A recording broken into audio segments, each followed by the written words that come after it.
Okay, hello everybody. Welcome to Korean Atlanta Mentorship. And in this video, we're going to just do another velocity banking review, this time geared towards lawyers. So I don't know if you knew this or not, but in the US, we have more lawyers than any other country out there.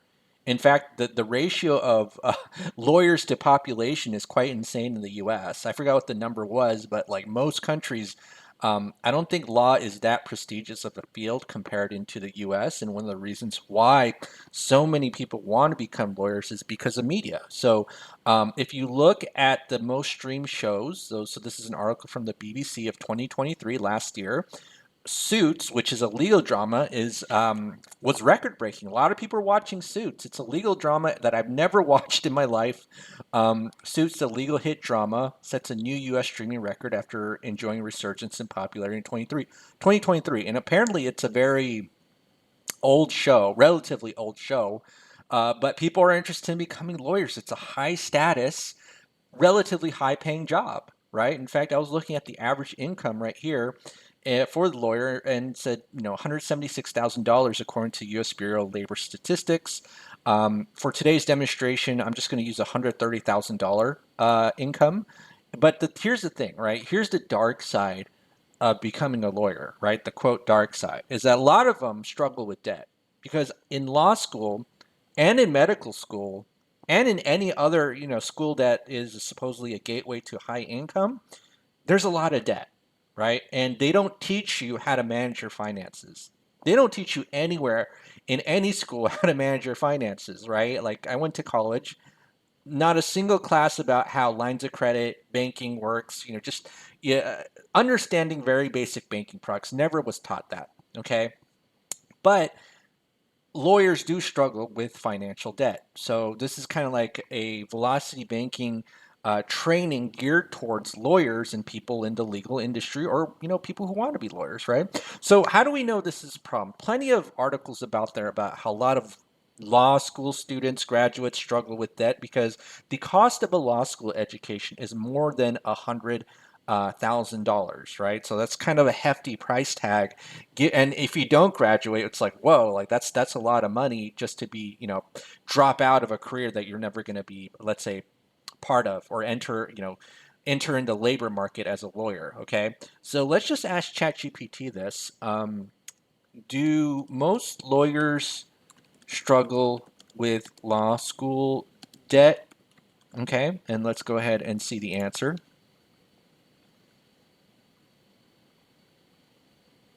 Ooh, take a look at that. Average law school debt's 160. Interesting. 100,000 for public law schools. Now, here's the thing, right? I know many people in my social circle back in the day all wanted to be lawyers. Like, I want, you go to undergrad and then it was kind of like cliche. Everybody saying, like, I want to be a lawyer. And it's because of media. And again, this is way after my time because I'm a little bit older than some of you folks here. I'm a millennial. And so a lot of people, even back then, like, it was seen as a prestigious career.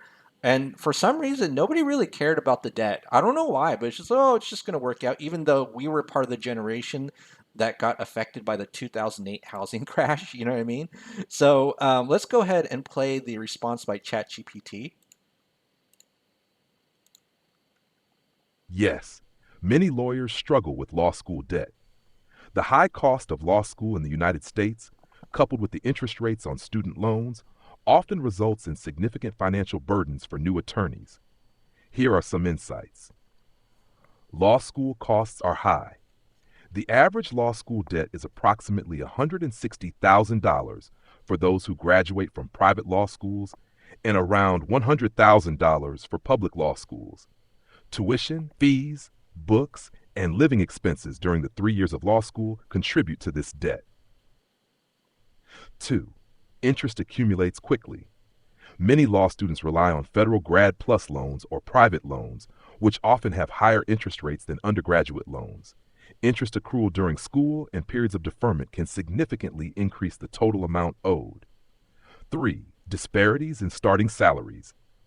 Some lawyers secure high-paying jobs at large firms, earning six-figure salaries, making repayment manageable. However, many work in public interest, government, or smaller firms, with starting salaries often between $50,000 and $70,000, which can make repayment challenging. 4. Loan repayment challenges. Many lawyers enroll in income-driven repayment plans or public service loan forgiveness programs, PSLF, which can reduce monthly payments but increase overall repayment timelines. For those not eligible for PSLF, debt may linger for decades. 5. Emotional and career impact. High debt can lead to stress, delay in major life milestones like buying a home or starting a family, and pressure to take high-paying jobs instead of pursuing passion areas like public interest law. Despite these challenges, some manage their law school debt effectively by strategically choosing more affordable schools or schools offering substantial scholarships, pursuing careers in high-demand, well-paying legal specialties, using strategies like refinancing or aggressive repayment plans to minimize interest costs. Would you like advice on managing student loan debt, or do you want more information on specific repayment strategies? Right. So we can see that, especially with the repayment plans, I know plenty of people are like, I need to do the income-based I'm sorry, payment plan. And then one of the funny thing is because the payments are so low, the interest accrues because your payment doesn't cover the interest that gets accumulated every month. And then they wonder like, well, I owed $100,000. Why do I owe 160, right? And so we have to be careful about our what we call our ROI, return on investment. So what happens with a lot of lawyers is that either, if they kind of want to work their passion, public interest or small firms, they ain't going to make that much money, or you got to work big law, and apparently big law is brutal, right? 100-hour weeks for the six-figure salary. So there's a lot of struggle there. Okay, there's a lot of struggle, and there's a lot of things that we can learn. And hey, you might be making it, right? Like you might be a lawyer that's making it that, but at the same time, you could still learn from this, right? Because we're going to learn debt payoff strategies, and we're just going to go with averages, right? We're not going to go at the bottom of the barrel average law school debt. Here, I got $130,000. Um, I think, what did I put? Like 5.23 interest rate, 130,000. Average lawyer income, I just put 130,000, so 130, and let's just go with it. Well, actually, $135,000 gross, and so let's just assume that we're the quote average lawyer, right? Maybe we have the $135,000 salary, and you're going to realize something. Okay, this is what's crazy. Six figures is not that much, especially if you have that much in debt, right? Like when I used to make $20,000 a year, I really didn't have any debt. I'm going to tell you something. If you're making this much income, you are the prime target for banks. Not when I was making $20,000. Some people think, oh, banks take advantage of poor people. They actually don't, right? They want people who make money. Like their prime target and client is someone who makes money but is kind of bad at managing it, right? That's their prime client. And you might be like, why is that? It's because people who don't have money are like to a pharmaceutical company, people who are going to die tomorrow. Okay, like if your mission is to go out and sell pills to the general public, and you're going to sell pills to people who are going to die tomorrow. It's like, where's the income in that, right? It's the same thing with banks. They don't like dealing with poor people because if I loan money to poor people or people who don't make any income, how am I going to accrue interest? So the best client that a bank could wish for is someone who makes money, like doctor, lawyer, makes money, but is just kind of bad at managing it. Okay. And so, what we're going to do is talk about velocity banking, which is a debt payoff strategy, a cash flow management strategy, where we're going to use something called a line of credit. Okay. So, let's just assume that we're what we call the average American. So, the average American, the difference between this one and the velocity banker is the velocity banker uses their line of credit as their main operating account, whereas the average American uses their checking account as their main operating account. So that's the only difference. We're not talking about income here, okay? But let's just assume we make $135,000 gross. That's about 7.5K after tax. And again, the more money you make, the more you get taxed in your every additional income. They call it the marginal tax rate. So as you're making 200,000, you'll realize you just like don't make that jump in income, even though making more money is great as you thought. So again, there's strategies probably there to reduce taxes. I'm not an accountant, but I'm just saying that $135,000 is not as much as you think it is, especially when you have debt. Okay. So now let's assume that you just got a lot of debt. 4 credit cards, right? An auto loan, a law school loan, $130,000, a $300,000 mortgage. We only have one, two, three, four, five, six, seven debts, and we're struggling. Okay, we have $179 in savings. Now, most people, when they see this, like, well, how do you solve this problem? Well, you obviously need to make more income, and we're going to show you that yes, even though making more income is great, we also need to know how to manage our cash flow. And what we're going to do is we're going to say, hey, let's for now assume we have the same income, but always hope for the best, prepare for the worst. But we're going to do the thing that people tell you is not responsible, which is not have any savings. Okay? So if you're a lawyer and you're making some income, you don't necessarily need a savings account. Okay, or necessarily have anything left over in your savings account. Now, I'm not giving you any financial advice, okay? Not giving you any financial advice. Yeah, that's my quote legal disclaimer for all you lawyers out there. But I'm going to tell you what I do in my own personal life, which is I don't have anything left over in my checking savings at the end of the month. Okay. So what we're going to do is assume we have the same expenses. Okay. Same expenses. And then we're going to have something called cash flow. So I'm going to break down what this velocity banking strategy is. Okay. So what we're going to do is we're going to put all of our income into debt and then take our expenses from a debt product called a line of credit, right? So you see this right here, paycheck into line of credit, expenses out, and then once we've efficiently handled our money, set up our velocity banking quote system correctly, we should be able to maximize what we call cash flow. Okay. Now here's something that we have to be aware of. Here's the most unrealistic part. Okay. Most people, most banks won't give you a line of credit when your savings is $179 a month. Like they're going to look at your DTI ratios, they're going to look at your credit report, and they'll be like, oh my goodness, this person needs money, right? This person needs money. And as I said before, banks don't lend money to people who need it. So this is kind of like a strategy you almost have to kind of be aware of before you even like start taking on debt, right? So this is like a warning that this is where the bank wants you to be. But if we had a line of credit, okay, if we had a line of credit, oh man, sky's the limit. There's no like there's unlimited possibilities. Okay, so this is going to be the unrealistic part, which is you having a free and clear line of credit. And actually, let me whoopsie, let me go back and go up here, and I'm going to set up the line of credit. All right, hold on. Let me do this. Let me reload, and then I'm going to go all the way up, right? And I'm going to set up the line of credit. So let's go ahead and do that.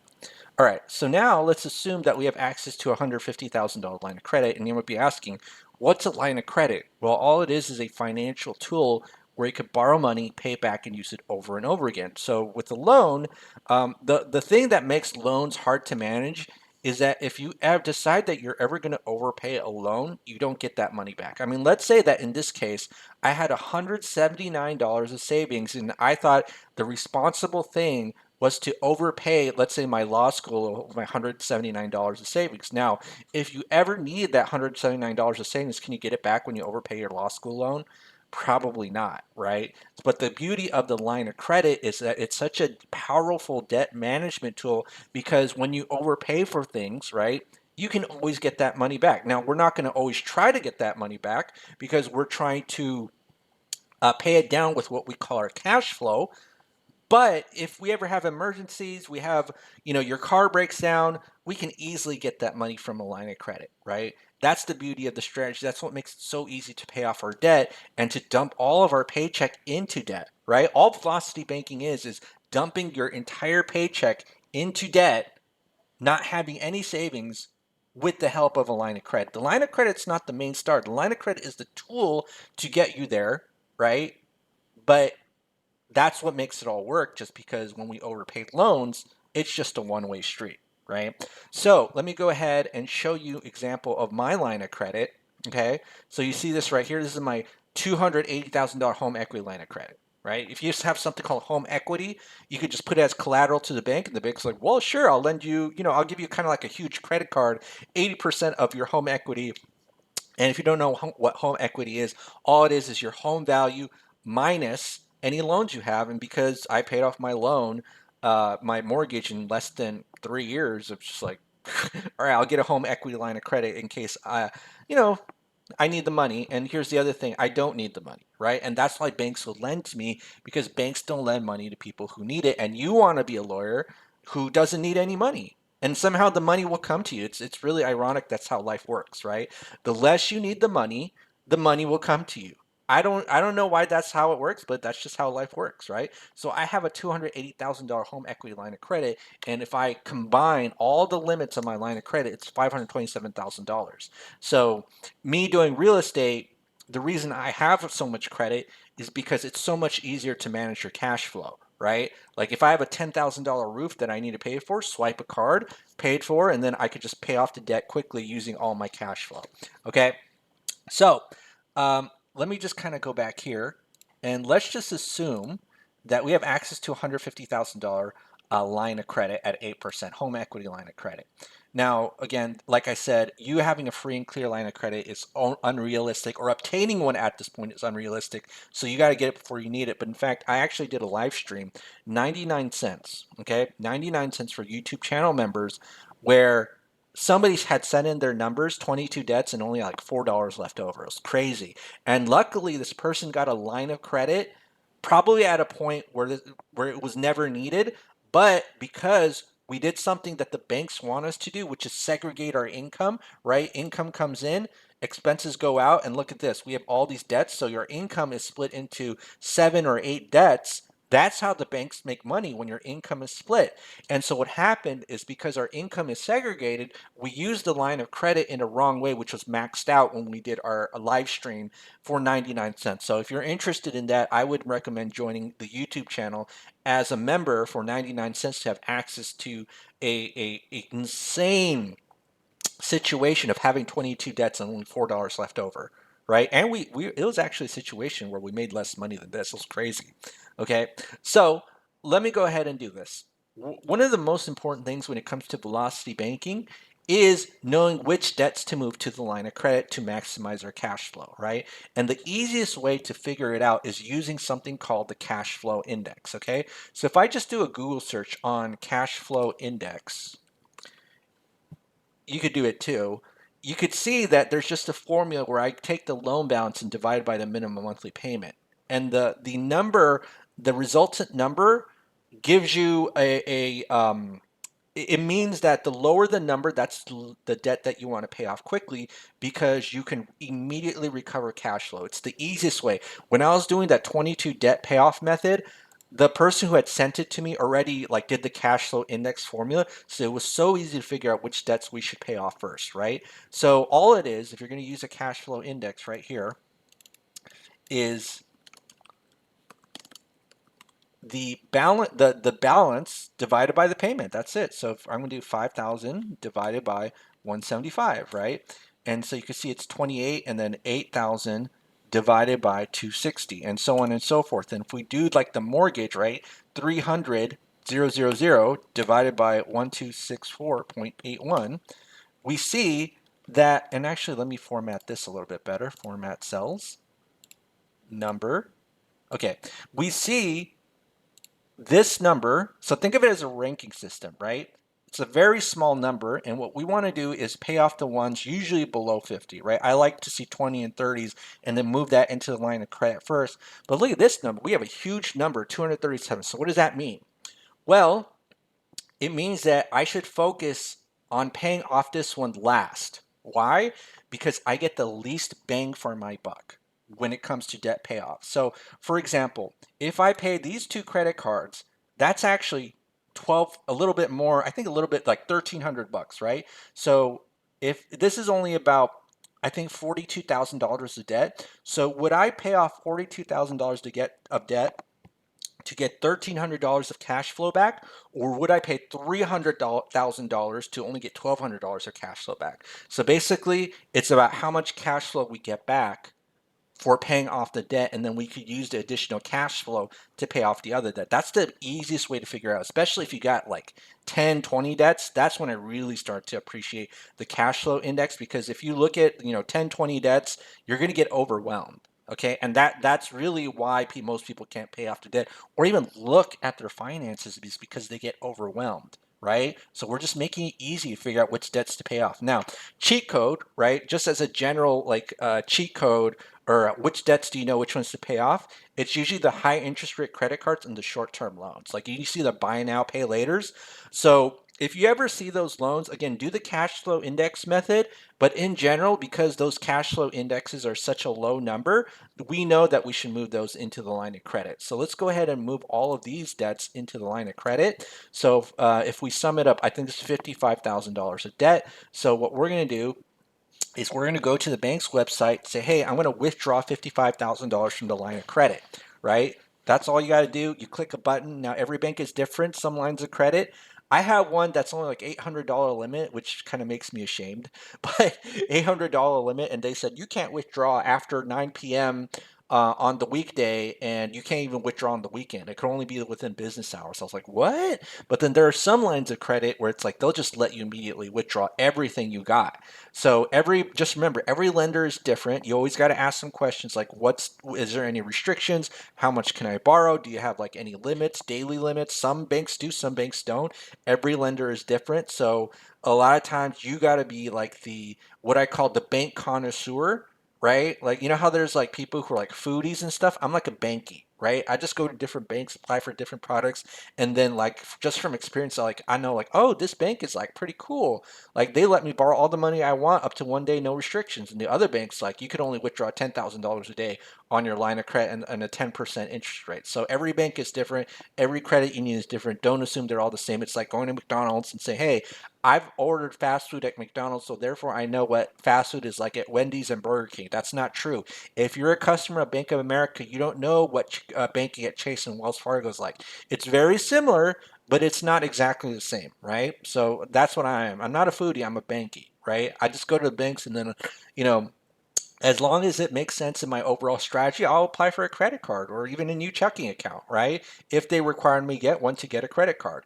In fact, I got a new checking account at Wells Fargo and they said, hey, we only allow you to get business credit cards if you've been a checking account customer for 2 months. So that's what I did. I got a checking account, had it for 2 months, and I applied for business credit or business credit card. They gave me, I think, $9,500 in a limit for a business credit card. Okay. So enough of that ranting. I moved that $55,000 into the line of credit. And then I'm going to do this 0000, right? And so now take a look at this. How do we go from $179.26 in savings to $0 in savings to $1,956.76 in cash flow? We didn't even make more money. But what we did is we applied all of our paycheck into the line of credit, and then we take our expenses out. And then after every single month, the balance of the line of credit should will be reduced by your cash flow.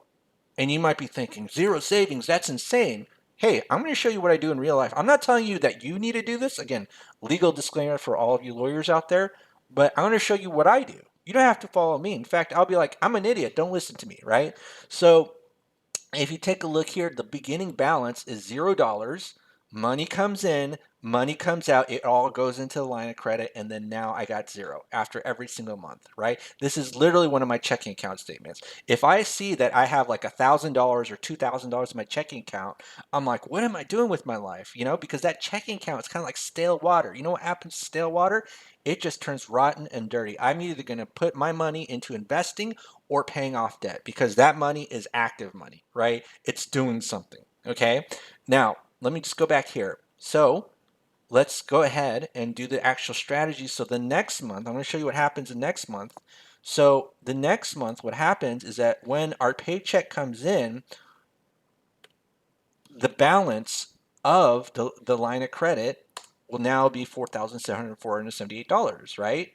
And then, okay, and then as we take our expenses out from the monthly expenses, now we're going to add this 5565.24.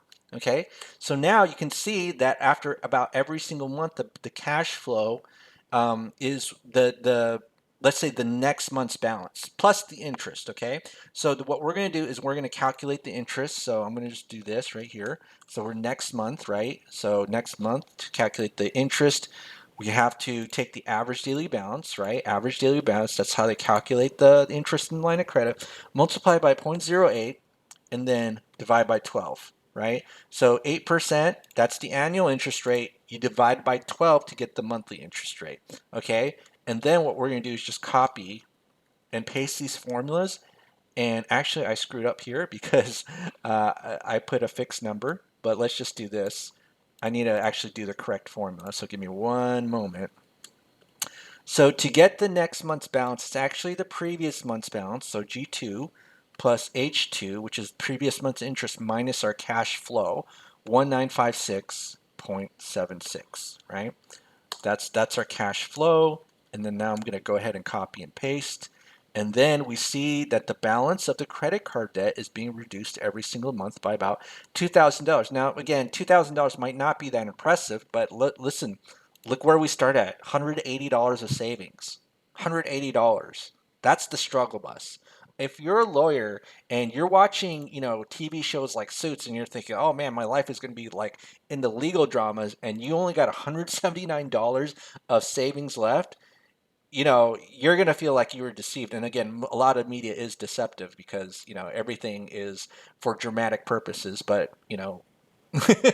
what I love to do is when I do these demonstrations, I always love to do the dramatic, like, look how we went from 180 to 2,000, or look how we went from a penny to, I don't know, $5,000. That's the drama, the dramatic demonstration that I love. But one of the reasons I don't watch TV is because I don't want TV to shape my reality. You know what I mean? And here's the thing: some of you are like, well, if you don't have any savings, where do you get it from? Right? Well, your line of credit is your new savings account, right? So whatever the limit minus the balance is, if you need it for emergencies, just get it from the line of credit. Like, look at it, your savings account is growing and growing and growing. So if you have negative cash flow months or you need some emergencies, take it from your line of credit. And actually, this is what I would do. I'm not going to explain this too much. I would use a combination of credit cards and lines of credit. Now, why credit cards? Okay, well, they have advantages that lines of credit don't have, believe it or not. Now, the biggest disadvantage of using your credit card, even though technically it is a line of credit, is that you can't use it to pay anything or everything. Right? I can't use credit card to pay its own credit card bill. But believe it or not, okay, this is a crazy part. My line of credit bill was like $80. Like I had an $80 payment. And you know what I did? I was just like, oh, $80 payment. Okay, this is what I'll do. I'll borrow $80 from the line of credit today and then put it back into the line of credit. And it was like payment satisfied. Isn't that crazy? Like you can't do that with the credit card, or it's super hard. I mean, you don't want to take a cash advance, right? But when you do this with a line of credit and $80 is due, and you got enough limit, just take 80 out, put it back in, payment satisfied. That is so crazy, and you can't do that with the credit card. Okay, now but here are the advantages of a credit card. Okay. The main advantage of a credit card is that number one, you get rewards points. Number two is that you can float your debt for about a month, right? So if your debt is paid off, right, and then you charge what you call your general expenses, there's $2,500 of general expenses on your credit card, and you pay it off after every single month, you could delay interest for a month and then you just take out the balance from the line of credit, so you don't immediately have to pay for it. Whereas if you're paying for these $2,500 of expenses and these other debts that you have from your line of credit immediately, okay, immediately, then the interest starts to accrue on the same day that you take out the money. So this is why I love credit cards too, because it's kind of like I'm taking the best of both worlds of what every line of credit product has to offer. I use the credit cards for my general non-debt expenses. I float the interest on those purchases for about a month, and then I pull it out of the line of credit. Right? It's kind of like, I don't know if this case would be robbing Peter to pay Paul, but I'd do it if I can delay the interest for a month. You know what I'm saying?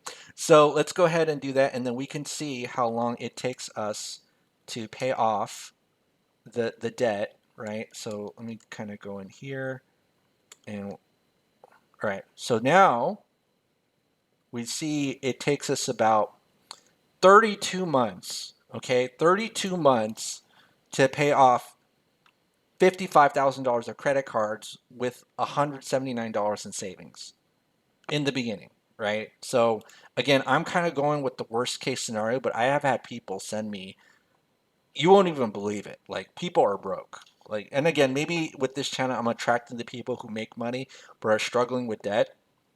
But I just can't believe it. We paid off 55K of debt in about 32 months, right? 32 months. So I'm going to copy and paste this right here. And so let me just erase this part so to make this easier to read. And so now what we're going to do, okay, is we're going to pay off these loans, right? And so luckily I have this loan calculator right here. So we got auto loan, and you know what, I screwed up this one. This one should actually be the student loan or your law school loan and your mortgage. And then if you have these three factors, which is the original balance, the interest rate, and the loan term, you can auto calculate the payment amount. Excel has functions to do that. And you could calculate the current or latest balance, right? And the cool thing is that if you type in like what month you're at, so 32, I'm just trying to type this in here, 32, 32, 32, you can figure out what the cash flow index is. So as you can see here, because this is the lowest cash flow index and it's below 50, I'm okay with paying this into the line of credit, right? So let's go ahead and do that, 10 grand. I'm gonna do that right here. And again, as a lawyer, maybe you don't want a car that's like $20,000 loan. Maybe you want like a BMW or something, but you're probably not rich enough to afford a new truck. Just kidding. But it's true, right? Like, I don't know if I could ever afford a $90,000 truck because I was like so surprised. Like, people pay that much for trucks, and apparently they do, you know? So I'm okay with the Toyota. I mean, if I were a lawyer, and I was at $179 in savings, unless like getting like a BMW Mercedes somehow drastically increases my salary, I'm okay with the Toyota, right? I'm okay with the Toyota. Don't worry about that. 20,000, swallow your pride if you want. So we need to make some cost-cutting decisions at the appropriate level. So if this is $10,000, we moved into debt or the line of credit, guess what happens here? We get an extra $396. And so our cash flow is now $2,352, okay? So let's go ahead and do this, values, and then just type in our new cash flow, which is 25, whoopsie, I screwed up here. So this is 2352.78. That's our new cash flow. And then let's copy and paste. And we can see, whoa, 1, 2, 3, in 4 months, auto loan gone, right? So we maximize our cash flow. We pay off one debt at a time. And then in 36 months, it's all gone. So that was easy. So 75K of debt gone in, was it 36 months? And sometimes, I always have to go back and forth. Yeah, 36 months, because I gotta, with all these numbers on the screen, I just can't remember everything, even like what I said like a couple seconds ago. Now, let's go 36 months, right? So 36 months. So 36, 36. Okay. So we see that we have a cash flow index here of 69. Kiki, if you're in middle school, I'm sure you'll love that number. But okay, so here's the thing. Let's just take a look of how much interest we paid for about 18 grand. So about 3 years we paid 18 grand of interest. Now, how much principal did we pay? So because this is a relatively short loan compared to a 30-year mortgage, we're not going to pay as much interest, right? And the cash flow number is, it's not relatively high. It's a little bit above 50. So just be aware that if it's above 100, you definitely don't want to move that debt into a line of credit. But anytime I see a debt, let's say above 50, I'd like to use what we call the chunking method, which I'll explain more when we get to the mortgage, which is just paying off the loan in pieces, right? So you just kind of do a small chunk, move a small amount of principal into the line of credit and just pay it off over and over again. But let's just do this for now. I'm okay with moving this $98,000 into, let's say, the line of credit. Let's go ahead and do that. And let's see. Again, I actually don't think this is the most efficient way, but sometimes, I'd rather just kind of get the demonstration over with. 98055.26, right? So let's see how long it takes us to pay off this $97,000 of the school loan. So this is going to be 0, right? So it's going to be 0. And now our cash flow is about 37.5719. Okay, so let's go ahead and do that. And we're going to do this. So this is going to be 37. Oh, shoot. What's our new cash flow? 3757.19. Okay, so now let's see how long it takes us to pay off this law school debt. Okay, so we're going to do this and copy and paste and copy and paste. And we see that it takes us about 65 months. Now, admittedly, I would just do it a little bit differently.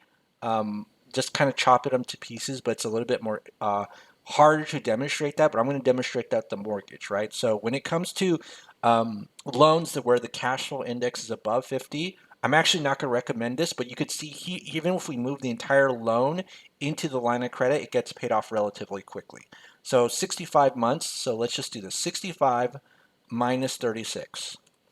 What is that? 65 minus 36. 29 months, so 29 divided by 12. What? We paid off that law school loan in about 2.4 years? That is crazy. That is crazy.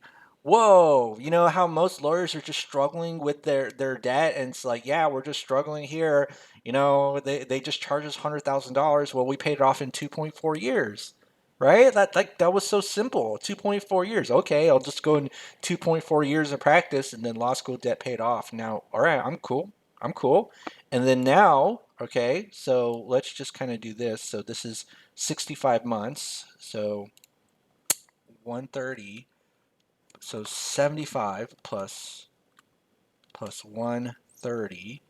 That's 205K. 205K in 65 months. Whoopsie, I spelled months wrong. Momps. All right, so now let me go down here and 60, yeah, 65. Okay. Now let's do the mortgage. Okay. So here's the thing. All right. So here's what we have to be aware about. When we have a 3% interest mortgage, sometimes you can move low interest rate debt into high interest rate debt. We have to just look at how much cash flow we get. Okay. But if you're doing a 30-year mortgage and you have a very high cash flow index, meaning that I have to pay an insane amount just to get this little itty bitty cash flow, that is when the interest rate does matter. But when you use a chunking method, the interest rate effect is pretty much minimal. It doesn't mean it doesn't affect it at all, but it's just minimal. And this is why, like, when we do comparisons of like a 30% credit card versus like putting all of this into a home equity line of credit, the 30% credit card actually wins. It's crazy, right? A lot of people don't know this. In fact, I got a comment recently where it's like, I made the mistake of doing my, replacing my 2.8% mortgage into an 8% line of credit. And it's like dough, right? Like it's a Homer Simpson dough. You know what I mean? This is a perfect picture to describe that, but I'm going to show you what I mean by that. So let's just go back here. This is month, let me just go here. Yeah, we're at month 65.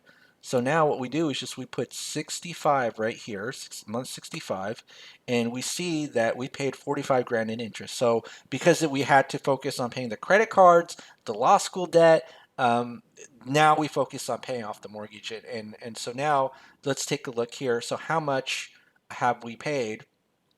Okay, so this is $30,000, right? $30,000, and let's just see, 30,000. I'm sorry, 300,000 minus 263, not 30,000. What did I say? I must be high or something. 37K. Okay, so it took us 65 months, 65 months to pay off. And actually, let me just do this. Make the font a little bit bigger, right? 65 months to pay off 37K of debt. Now, let's just do this, okay?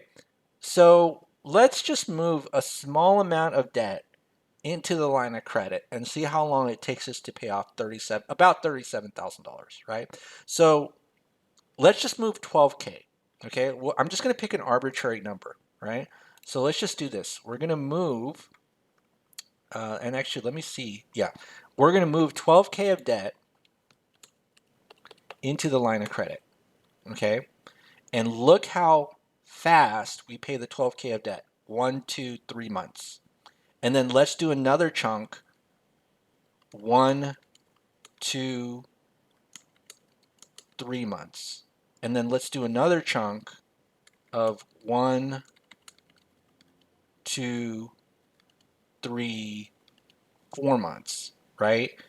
And so you can see it took us about 1, 2, 3, 4, 5, 6, 7, 8, 9, 10, about 10 months to pay off around $37,000, right? So let me take a look here. 10 months, so about 10 months to pay about the same amount, 36, 37. I don't know the exact amount because there's a lot of calculations you kind of have to be aware of, like you're still making the monthly payment. But I'm saying just as a general rule, like kind of a cowboy math estimate, right? It only took us 10 months to pay the 37K when we've maximized our cash flow, right? And the cool thing is we have calculators to figure out how long it's actually going to take us to pay off our mortgage. So let me take that one out. All right, so now we have this velocity banking calculator right here. Oh my goodness, all we got to do, it's so simple. Just input the numbers, right? All we got to do is just input the numbers and then it's going to spit out the debt payoff. Okay, so let me just make sure I got this right. So let me just take a look here. 303,126.4.81. Excellent. Okay, gotcha. 300. Okay, so this chunk amount is just how much we move into the line of credit, but here's the most important part is that we do this last because what we're trying to do is just use the line of credit as a tool to make it easier for us to basically overpay the loan and not segregate our income. Okay, so even though this is an 8% loan with a 3% interest rate, you'll see that the effect is minimal, 4.8. Okay, but here's the crazy thing: if you decide that you're going to replace this debt with the line of credit, take a look at this. You pay actually more. 62% interest, right? Now, a lot of people don't understand this because this is just a very nuanced point. If you do an 8%, $8,000 chunk, let's just do amount similar to a paycheck, and we have a 30% credit card, we're actually going to beat an 8% line of credit that replaces our mortgage. A lot of people don't understand that. It's like, what? That doesn't make any sense, right? But we have this super duper sophisticated calculator right here where it's like, okay, loan balance is 263,000 and then we're going to, chunk $8,000 and show what the, compounded daily interest is, right? And then it also calculates, right? If you just do the entire thing, whoopsie, and just do 8%. So you can see that if it's a 30% line of credit, which doesn't even exist because by law it's 18% max, we only save about 62 grand of interest. So if we take a look here, loan balance is 263,000. Oh, the chunk is 263,000, and then it just starts telling you, like, showing you what happens when you just use a first lien HELOC. It's crazy. And I didn't come up with this. This is Renatus, right? This is where I learned velocity banking from. And what I do is because I got so much value of it, I basically am an independent contracted marketer, meaning I resell the product. So if you're interested in not only learning about velocity banking, but you want to learn about financial literacy and also real estate investing, Renatus is the place to go. It's amazing. I learned a lot of things from it, right? So just kind of doing a quick plug there. Again, so just in case you're interested, but here's the thing, what I'm not going to do. Okay, I'm going to tell you what I'm not going to do. I'm not going to do a first lien HELOC, right? I'm just going to do small chunks, and you can see that when I do the small chunks, right, I save a lot more time and interest. Only 20 grand rather than the 109 that the bank was think they were gonna get over like a 30-year period. So let's go ahead and do that. And so now it's 4.8 years. I mean, that's crazy, right? 4.8 years to pay off your mortgage. So in order to take away, or I'm sorry, calculate what the debt payoff is, it's 65 months divided by 12 plus 4.8, right? And so that's 10.22 years debt free, right? And again, we started with $179 in savings. So usually when I do these debt demonstrations, it's like we only pay off the mortgage. I'm sorry, all of our debt usually in 7 years, including the mortgage. So this is a little bit uh, too much time for me, but I know it's like light speed for the average American, right? And so this is going to now go to zero. And look at this, our cash flow is like 5,000. Now this is the time when we have savings, $5,000. Okay, and so now we're completely debt free, and we paid off 505K of debt. 505, and now we're debt free. And now what we call, now we feel like the lawyers in suits, right? Even though I've never watched an episode, we feel like a high powered lawyer because after every single month it's like, I got so much savings. Now what do I do, right? Because it's $5,000 savings, all our debt is paid off, right? So again, this is one way, one quote hack, which is not really even that hard to kind of imagine, which is dump all your money into debt, right? As soon as you get paid, dump all your money into debt. But because we segregate our income, that's what kind of society trains us to do. Sometimes I hear, well, the banks teach us to do that, do this. But the funny thing is, when you go into a bank, even the bank employees don't even know how their products work. So it's like they got this weird mastermind plan that doesn't even require the bank's employees to know how it works, right? That's like the craziest thing if you think about it, right? So, all right, so now this is where basically I don't even know what to say. You're just stress free now, hopefully, because you got all your debt paid off, right? So again, I don't know about you. If sometime a lot of times people are like, I'm having struggle paying off my law school loans, and we did it under 3 years, right? Like under 3 years, mortgage literally under four, or about a little bit over four, right? 10.22 years debt free, we're good. Now we're enjoying that lawyer's salary because all of our debt is gone, right? All right, well that's it for today. Holy balls, like it's 46 minutes already. Usually I only do like 15 to 30, but again, if you're a lawyer, maybe you want to study all the details of this. Again, I'm not a lawyer. I don't give legal advice. I don't even give financial advice. I just do demonstrations. And believe it or not, I actually used to do demonstrations in stores, retail stores like Costco. So I think I'm a master of this just because of the watch time we get on YouTube. But yeah, so that's about it for today. So, all right, have a great day, everybody, and we will speak next time.